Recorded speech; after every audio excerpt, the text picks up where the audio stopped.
Okay, trigger warning. The videos you're about to watch shows someone being physically violent, sometimes with elderly passengers on the public transportation. Viewer discretion is advised. I think that would be a good idea. You guys have a camera, don't you? So just to give you some context, this guy right here, he's an English teacher in Taiwan, and the old man basically spoke up and said, hey, you're being a little loud, and this guy's getting angry about it and causing a scene. You can see that he started to argue with me. That's great, and then I'll sort him out. Be quiet. No, I won't be You quiet. understand? Are you my mummy and daddy? Okay, so right here, as we can tell, this guy is starting to show violent cues of just standing up to the guy, being in his face. Whenever a guy's ready to fight, if you ever look for like fight cues, they start broadening their shoulders, okay? Sometimes they'll pull up their pants. They'll take a stance like this. They start getting in your face. And when I see those cues, now that I'm an old man, I usually just walk the other way, okay? Because I know something's about to go down. Now in Taiwan, because people don't carry guns there, I'm more likely to stand up for myself. But in the States, where guns are everywhere, I'd rather just walk away. Are you my mummy and daddy? Maybe. Do you think I'm going to be quiet for you? Do you really think I'm going to do that? This is verbal abuse of the elderly at this point. Who are you again? You're a very rude person. You're a very nosy person. All the guy said was be quiet, and this guy's getting butthurt and up in his face. Are you a racist? Is that your problem? Is that what's wrong with you? Quiet now, I am. You say that in English then. English you are not No, you English. say that to me. I'm not Chinese, I'm an asshole.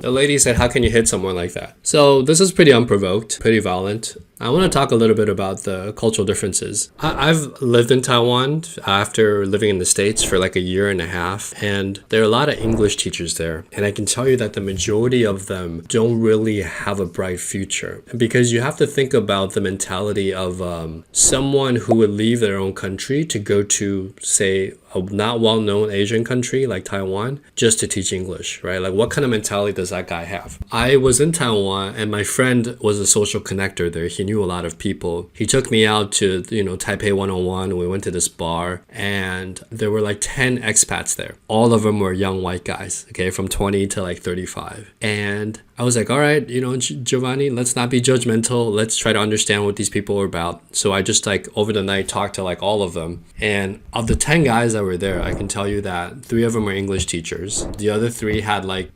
middle wage, like remote jobs that didn't pay that much, but because they were in Taiwan, it was enough. And then there was like one other guy who was a doctor, okay? So he was actually doing some stuff. But even for him, he had a very interesting story, which I can't share, but he had a pretty cushy job, okay? And these guys that are there, they're just there to like straight up f*** around. They're f***ing around, they date around, the girls are easy because they're exotic there, and they think they own the people there. And until they get a reality check like this. When I was out with them, there were times when we also go out to like try to meet girls, and I noticed like the way they approached the women there just was very aggressive, like, hey, I'm a foreigner, I'm talking to you. And there was just a lack of finesse to their game. And I can say that the majority of the men who are English teachers in Taiwan are losers. They're straight up losers, they have nothing else going on. And here, I think what's happening is he's reached that point where he feels very alone in a foreign country. I can say in Taiwan in particular, unlike Thailand, people kind of are more insulated in their culture. So sometimes over a period of time, you just get upset as a foreigner. You're like, I feel very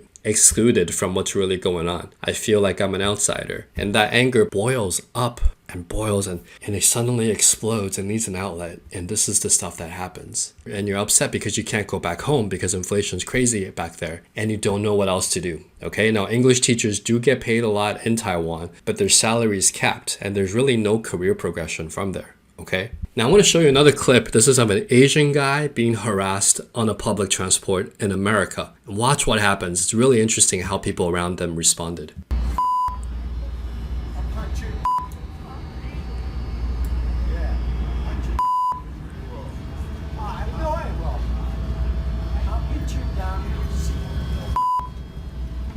Okay, so this guy moves out of the way. No one wants trouble, okay?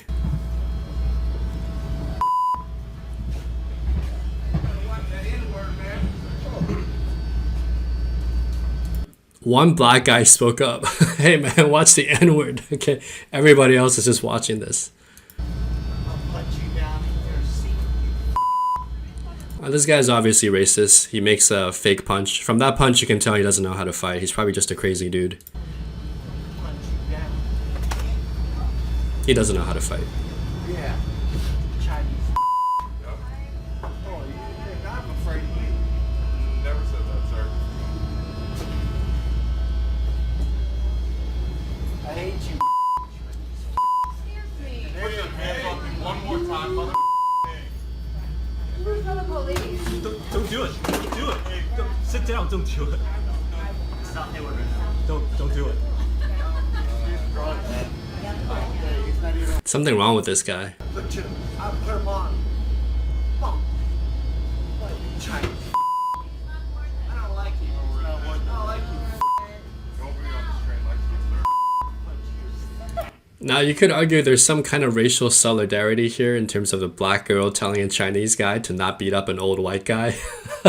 And America is a big melting pot, and when people get along, it is beautiful to watch. But when times are tough, inflation's high, people are stressed out, there's mental issues on the street, then these are the kind of things that happen. It's kind of sad to watch.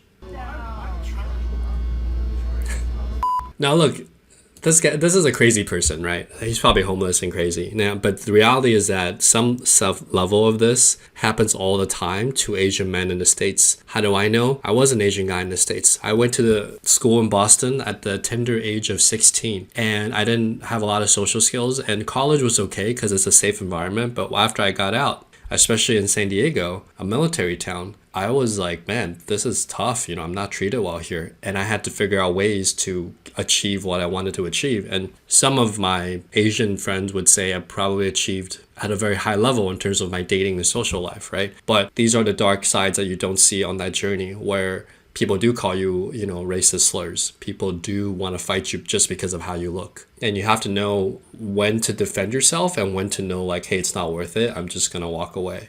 I'll show you one more clip. This one's from China. And just to give you guys some context, this old man is cussing out this white guy because he refused to give up his seat for a pregnant woman. I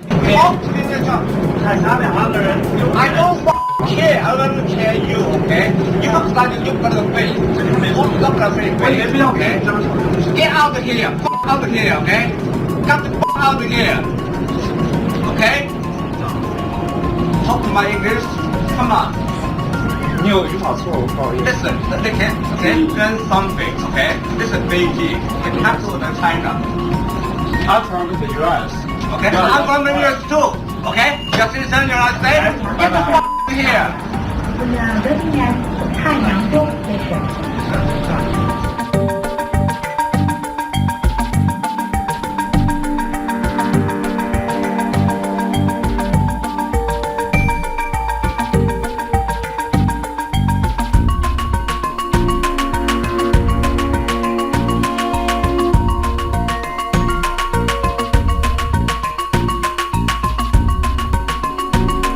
Alright, so people have shit going on in their lives, and sometimes it just boils up to a point, and you're, on public transport, and you're just like, little things start sparking big fires, okay? And this old guy obviously has his own issues. I think he was out of line. But to be fair to the cultural context, in Asian cultures, especially in Taiwan and China, it's a very Confucian-rooted culture, which means that we respect our elders. We give up our seats for pregnant women, little kids, and old people. And in Thailand, they even have a sign here where you give up your seats for monks, okay? It's to show respect to those that need it, okay? And this is culturally very significant. So a lot of Westerners don't understand this. They're like, why should I give up my seat? Individual rights. But in Asia, it's a more collective culture. Now, I would argue this old man is just, got some other issues going on, so he's just taking it out on the foreigner. But in this case, both sides are wrong, in my opinion. I think the issue that I have most is just the total lack of respect some people have for cultures.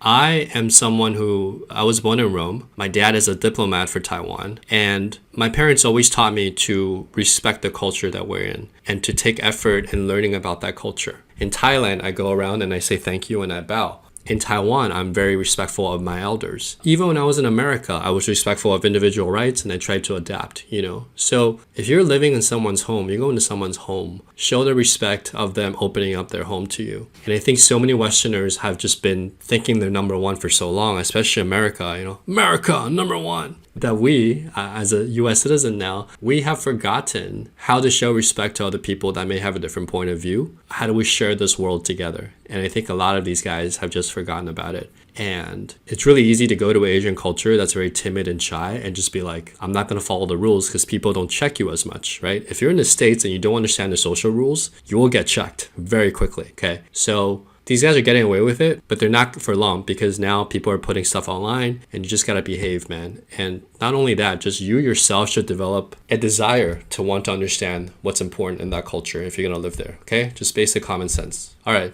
that's it for my rant for this video. Hope you enjoyed it.